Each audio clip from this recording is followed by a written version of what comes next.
Hi, I'm Dustin Abbott. Some of you may have recently seen my review of the RF 100 to 500 millimeter telephoto lens, and I took that lens on a trip and mostly reviewed it over the course of that time. And as a byproduct, I needed to take a few other Canon RF mount lenses along. And so included in those, I took along as the primary portrait option, the Samyang, or Rokinon as it's also sold as, RF 85mm F1.4 autofocusing lens. I reviewed this lens a couple of years back, and at the time I reviewed it on the EOS R, which was the kind of primary Canon mirrorless body that was out at the time. And I also reviewed it at a time where it seemed like Samyang was really starting to get some momentum, and they had actually released two RF mount lenses for like autofocusing lenses in 2020.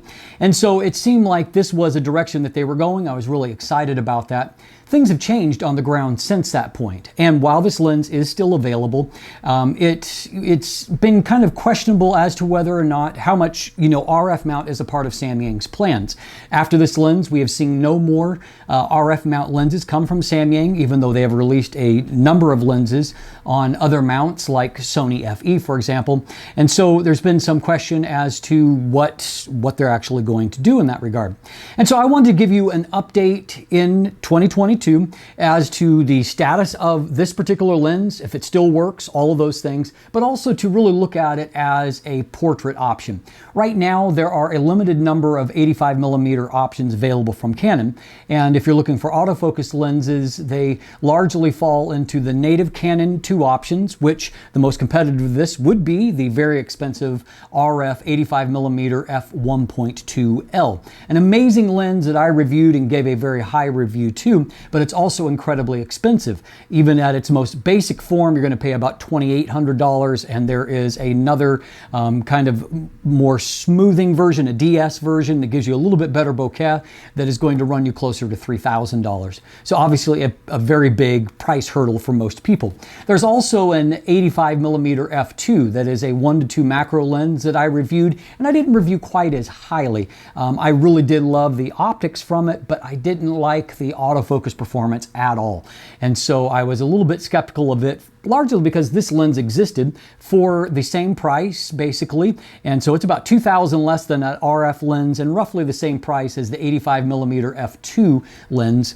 But this gives you a more complete performance, all around. It's got weather sealing, it comes with the lens hood, it has much, much better autofocus, and it has a very strong optical performance, and it's f1.4 versus f2. So the only real advantage that the Canon lens has is the fact that A, it's a Canon lens, and two, that it has that 1:2 macro capabilities, which maybe not everyone needs.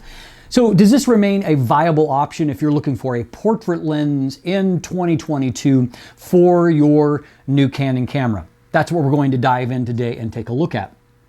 First of all, however, a word from our sponsor. Today's episode is brought to you by Phantom Wallet, the minimalist, modern wallet that sets you free from a bulky traditional wallet while also making it easy to access your cards and money when you need them, thanks to their unique fanning mechanism. Visit phantomwallet.com to check out their unique sizes, styles, and finishes that span from aluminum to wood to carbon fiber. You can even customize your wallet with new accessories like a money clip, cash holder, ID display, and even the Chipolo tracking integration if you're the kind of person who loses their wallet. Use code DUSTIN15 for 15% off when you're ready to check out.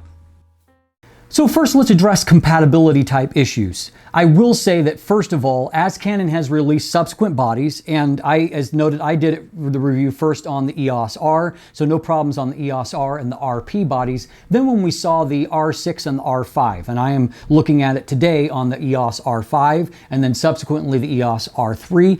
Initially, this lens did not work quite perfectly on the R5 or the R6. It needed a firmware update to be fully compatible, to behave properly, and then also for the in-body image stabilization to work.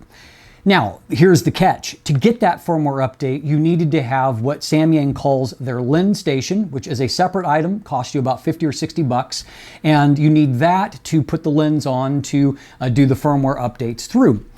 And it also gives you the ability to tweak some of the behavior of the lens a little bit, and so maybe worth investing in, certainly if you want to try to maintain long-term compatibility with the lens. But it is a separate accessory, and initially it wasn't widely available. But the lens did not work right on the R5 and the R6 until that firmware update came. Now, somewhere shortly thereafter is when the questions began to arise whether or not Samyang was committed long-term to Canon RF and developing for it. I don't have the answer to that. What I can say is that when I reviewed the EOS R3, I tested both the 85mm F1.4 that we're looking at here, along with the 14mm F2.8, which I also own. And what I found is that the 85mm worked fine on the EOS R3, but the 14mm did not. And to my knowledge, at least as of today, I don't think that there's a firmware update yet to correct that, which does create some concerns as to whether or not we're going to get full support from Samyang on the RF mount moving ahead. So maybe something to consider as a part of this process. What I can tell you is that as of this moment, this lens works perfectly well on my EOS R5. I get very good focus results. I have no glitches that I'm aware of that limit performance, and I've been able to use it in a wide variety of situations and got really great results, as we're going to break down in just a moment. But first of all, let's talk about this lens as a portrait option. Obviously, the advantage of a lens with a large maximum aperture and this focal length is you can do some really amazing things for portrait work. Great separation of your subject from the background, nice blurred out backgrounds, nice bokeh, all of those things. And so let's see whether or not this lens can handle the higher resolution of the, I reviewed it initially on a 30 megapixel sensor. This is at 45 megapixels. It's about 50% higher in terms of overall pixel count. So let's see for purely portrait applications whether or not it is going to survive in that kind of environment. We're going to dive in and take a look together.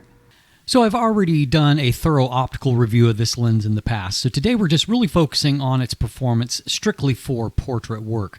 So here is on a plantation here, and so this is wide open f1.4. So a few things that we're going to observe. First of all, obviously there's plenty of sharpness. It handles the 45 megapixels of the EOS R5 here, no problem. So our subject looks nice here.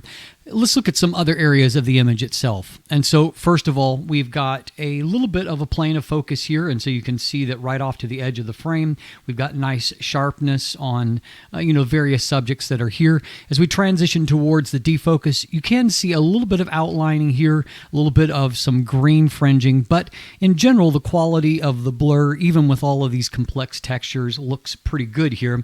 And if you look at the image as a whole, there's a nice three-dimensional quality to the subject and good contrast, even shooting at f1.4. Now we're going to examine another portrait series from this trip, and so this was on the beach with the ocean as the background. So we've got basically a few different looks here. One of those looks is here where the sun is not yet risen, and so I am using a front fill flash here, and in this kind of pre-dawn light, we've got obviously a more even exposure. So taking a quick look here at the subject, you can see that, again, we've got really nice detail on the subject's face, and as we look towards the defocus in this setting, the faintest hint of a green fringing out there, but not enough that you would even notice it without looking at it at a pixel level. So I see no problem there. In this case, the bokeh in general just looks really, really nice. It's nice and soft and creamy. No problem there. And of course, good contrast on the subject. Here's another shot where I've toned down the flash a little bit and allowed it. It's still flashed here, but we're allowing it to be a little bit more of an ambient type light. And so in this case, obviously I've toned it a little bit, but we've got a nice looking mood. And again, the quality of the blur looks good and the detail on the subject is excellent as well. Now in this case, we've got a little bit more of a side lighting from the rising sun along with some backlighting, or I should say front lighting from the flash here, though again, I've tried for a balanced exposure. So once again, good detail on the subject. Everything looks nice there. And then as we look towards the background here of the ocean, you can see obviously there's varying layers there, but we've got nice looking bokeh, no distracting chromatic aberrations that are marring the image. Here's another shot just to give you a little bit more of a sense of how it looks more out of camera. I'll toggle back and forth. Not the identical shot, obvious, but shows this is one that's been toned and processed. This is a more natural look at what we had coming out of there. In both cases, you can see really nice looking images. One more from this particular series, and again, I'm really pleased with the end result here. I mean, those, it's a very high-end looking portrait there from a lens that really isn't high-end in terms of price. Now we have phase 2 of this process, and so now the sun has breached above the horizon and above the cloud bank that was there, and so we have got a strongly backlit result. And so now we have the added complication of the sun shining into the front element, and so we have got the lighting from the back. We've got filling in with a flash to give us a balanced exposure. So again, you can see a nice looking end result here.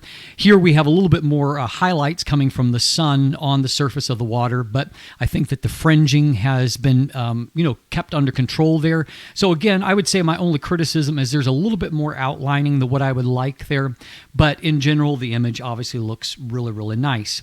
Another one here, the sun intensifying some, and you can see in this case, we're not free from ghosting artifacts, but when I showed the model the images, it was actually these that she said she preferred the most. And in many cases, goes to show, obviously it's subjective, but a lot of people do like some kind of flare artifacts that can be used in a creative fashion. In this case, we do have some veiling, so not as much contrast on the subject.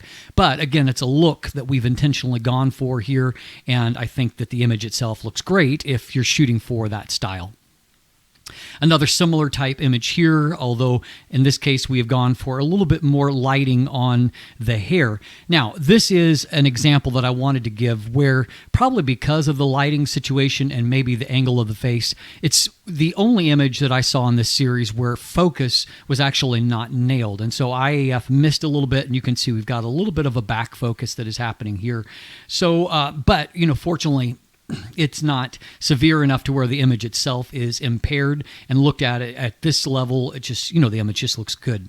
Now, it's worth noting that I actually got this only kind of misfocused result, and one other, I believe, when I had stopped the lens down. So it's just a little bit of a tip there. If you're in a really challenging situation, you might want to focus wide open. Switch to manual focus if you're afraid of getting a misfocused result, because this lens is going to focus at the aperture that you have set, not wide open. Now, here is at f4, and despite that, I did obviously get the right focus end result here, and another good looking image under the setting. And in this case, obviously I don't see any kind of destructive ghosting that's taking place, and so stopping down a bit, you actually get a little stronger flare resistance.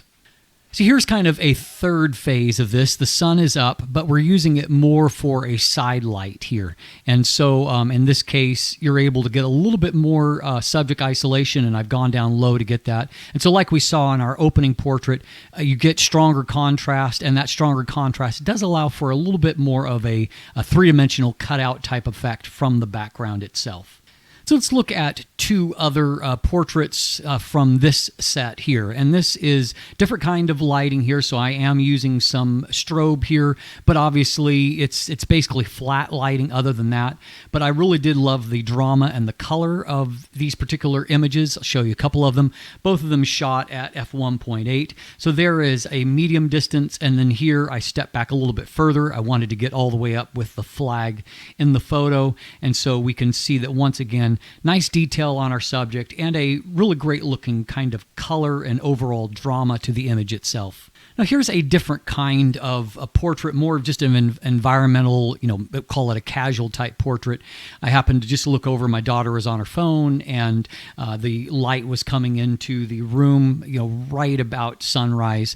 And so I saw the light on her face, and I took a shot. This is wide open f1.4. You can see depth of field's very shallow. The other eye is out of focus here, but you can also see the great amount of detail that we've got on the skin textures, even in these dim, subdued type lighting. Also, you can see that the defocused area here is really nice.